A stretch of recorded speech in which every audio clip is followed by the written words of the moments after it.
గారి దగ్గరికి వారి ద్వారా ఈ పేర్లన్నీ చెప్పించి ఈ కళాకారులు తీసుకొచ్చి ఇక్కడ నాటకం ఆడిస్తున్నారంటే పైగా ఎంతటి ఈ వయసులో కూడా ఆయన ఇందాక నాతో అన్నారు నాకు 70 సంవత్సరాలు అనిపించారు. మరి ఈ వయసులో కూడా ఆయన ఈ కళారంగం పట్ల ఈ కళారంగం ఎలాంటిదంటే దీని మీద అభినివేశం ఉంటే అది ఇంకా కాటుకోనే పోవడం ఇంకా ఈ రోజులో బాగుంది. అటువంటి వాడే నిజమైన కళాభిమానం నా ఉద్దేశం కూడా. అంచేత ఈ కర్నూలు వెంకటరావు గారికి భగవంతుడు ఆయువు ఆరోగ్యం ఐశ్వర్యం అన్ని ఇచ్చి మళ్ళీ పూర్వపు స్థితిలో ఈ గ్రామంలో ఇటువంటి కార్యక్రమాలు పెట్టి మళ్ళీ కళారంగానికి మునిపల్లె బ్రహ్మాండమైన సేవ చేస్తున్నారు.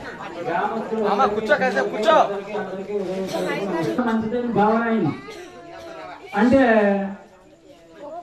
అదే 7వ తారీఖున వినాయక చవితి చేయడం జరిగింది. అంటే అప్పటికి 1968లో సంగోలి బాబయ్య గారు చేశారు. 1969 డాక్టర్ గారపాటి రామారావు గారు 1980 దాకా నేను నిర్వహించాను. మరి ఈ రోజు గారపాటి కోటేశ్వరరావు గారు 1 సంవత్సరం, గారపాటి రామచంద్రరావు గారు 1 సంవత్సరం. గారపాటి రామచంద్రరావు గారు చేయటం కానీ చేయటం నేనే ఆయన కొనుక్కోవటం ఇది విధానం. ఇలా జరిగింది, ఇలా చేసి గ్రామస్తుల సహకారంతో ఇలా చేస్తామని మీటింగ్ పెట్టినప్పుడు కూర్చుని నేను వెళ్ళానంతే. ఇలా చేస్తారని మాత్రం కల్లో కూడా నేను అనుకోలే. కానీ మరి వాళ్ళకి ఏ విధమైన విధానంగా మరి భగవంతుడు గుర్తించాడో హైదరాబాద్ నుండి మునిపిల్లల కమిటీ, హైదరాబాద్లో కమిటీ, ఈ 2 కమిటీల్లో ఫోన్లతో మాట్లాడుకుని ఈ విధంగా సక్సెస్ చేయాలంటే వారికి ఈ ఊరు గణపతి స్వామి రుణపడి ఉండవలసిందే.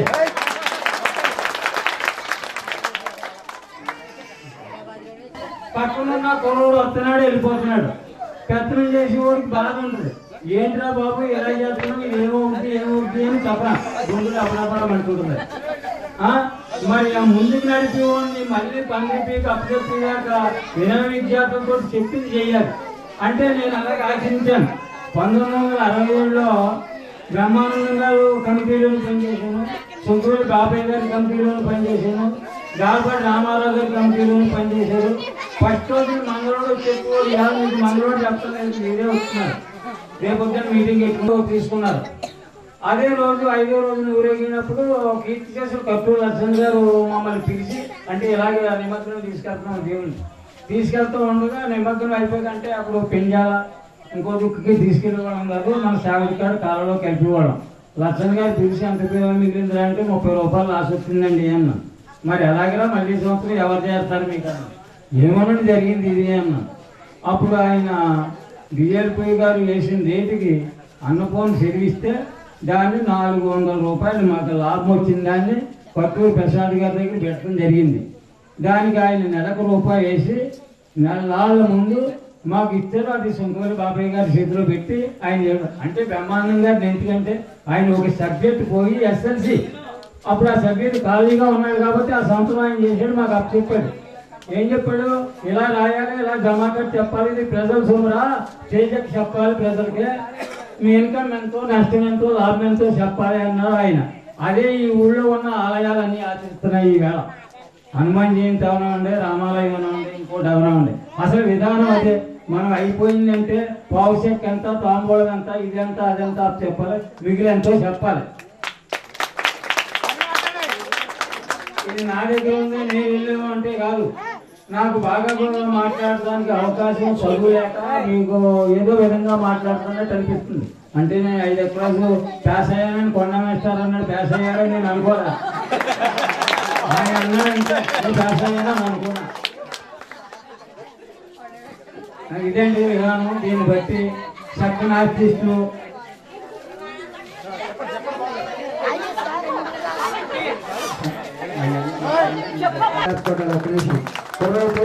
నేర్చుకోవాలి.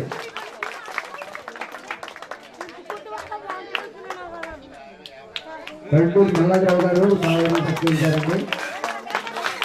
ఒక నిమిషం నెల రోజులే టైం ఉంది మాకు అప్పటికి. దీనికి రాళ్ళు కానీ ఇటుకలు కానీ డబ్బులు కానీ మా దగ్గర ఏమి లేవు.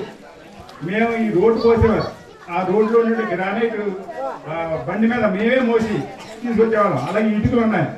ఈ రిజర్వర్ అంతా కూడా ఒక్కొక్కరు 2,000 ఇటుకలు ఇచ్చారు. అలాగే దీనికి తాపి పని గణపతి చంద్రయ్య, వెంకన్న, మాపాటి వీరన్న ఇప్పుడు రోజు కూడా పిల్లలు చాలా జాగ్రత్తగా చేస్తున్నారు. ఇక ముందు కూడా బాగా చేయమని దానికి ప్రజలందరూ సహకరిస్తారని ఆశిస్తూ ఇంతలో ముగిస్తున్నాను.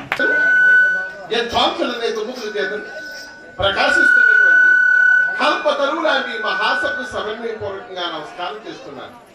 అయ్యా, నా పేరు శ్రీహరి. నేను దేవతా శ్రీనివారికి అధ్యక్షురాలు. తరతరాలుగా ఈ వేణుగోపాల స్వామి ఆలయంలో నాట్యం చేసే బాధ్యత మా కుటుంబానికి చెందడం చేత ఇంతవరకు నేను నాట్యం చేశాను. బాబు, నేను పైకి కనపడుతున్నా వయసు రీత్యా పెద్దదాన్ని అయిపోయాను. అందువల్ల నాట్యం చేయలేకపోతున్నాను. ఇప్పుడు నా పెద్ద కుమార్తె చింతామణి నాట్యం ప్రదర్శన చేయించడానికి మన గ్రామ పెద్దలు అనుమతించారు. అమ్మాయి నాట్యం చేస్తుంది. మీరందరూ తిరిగించి నా కుమార్తెను ఆశ్రయించవలసిందిగా మరొక్కసారి మీ అందరికీ పేరు పెట్టారు. వినాయక చవితి శుభాకాంక్షలు తెలియజేస్తున్నారు.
మన పూర్వీకులు చెప్పిన మాటలు యథార్థమే.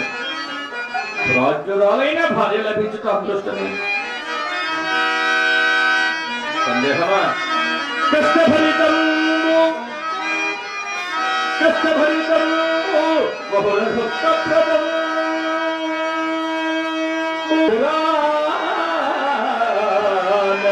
పురుషోడు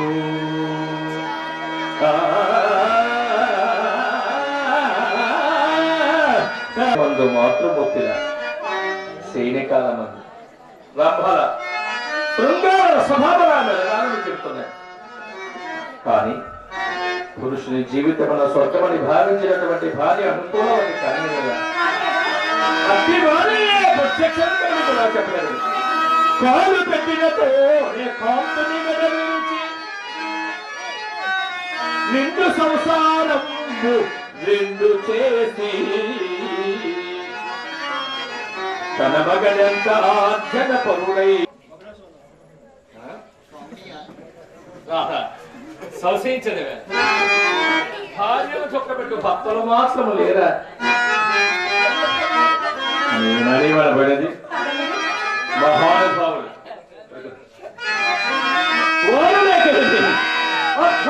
లక్ష్మీ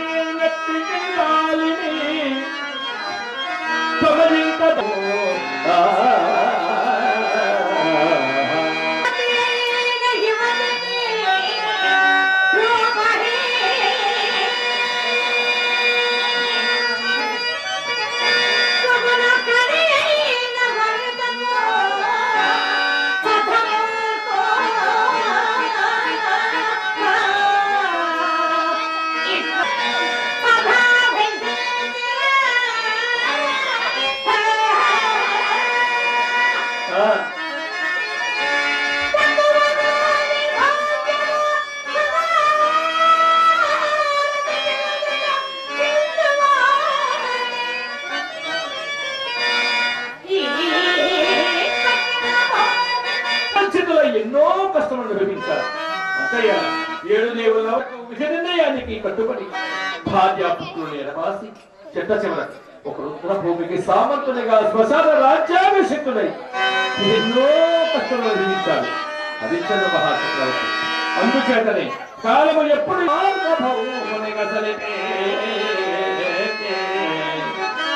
అలనంటి దేవున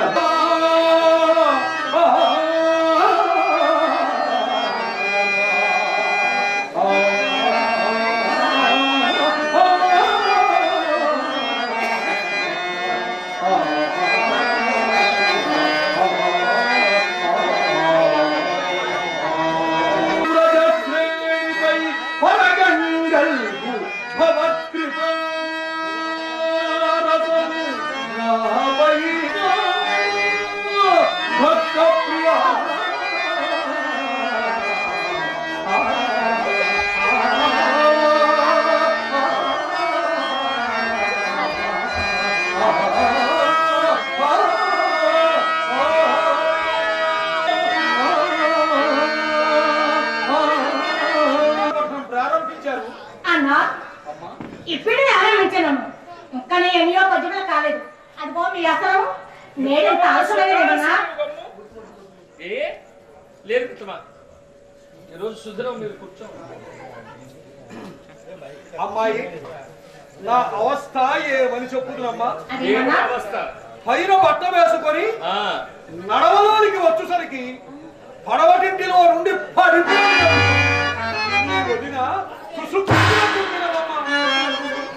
అయినను వెనుక తుమ్ము ముందులకు మంచిదందురు కదా మా బావగారు వంటి పెద్దవారు అని మనసును సరిపెట్టుకొని వీధి గుమ్మములోనికి వచ్చేసరికి చిల్లి ఎదురైనది.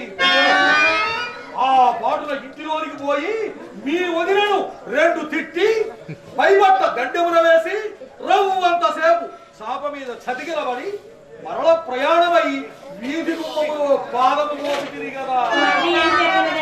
మిత్రమా మళ్ళా మరి యొక్క దుశ్శకులమా ఏంటి? మరేమి నవ్వి నాచారమ్మా.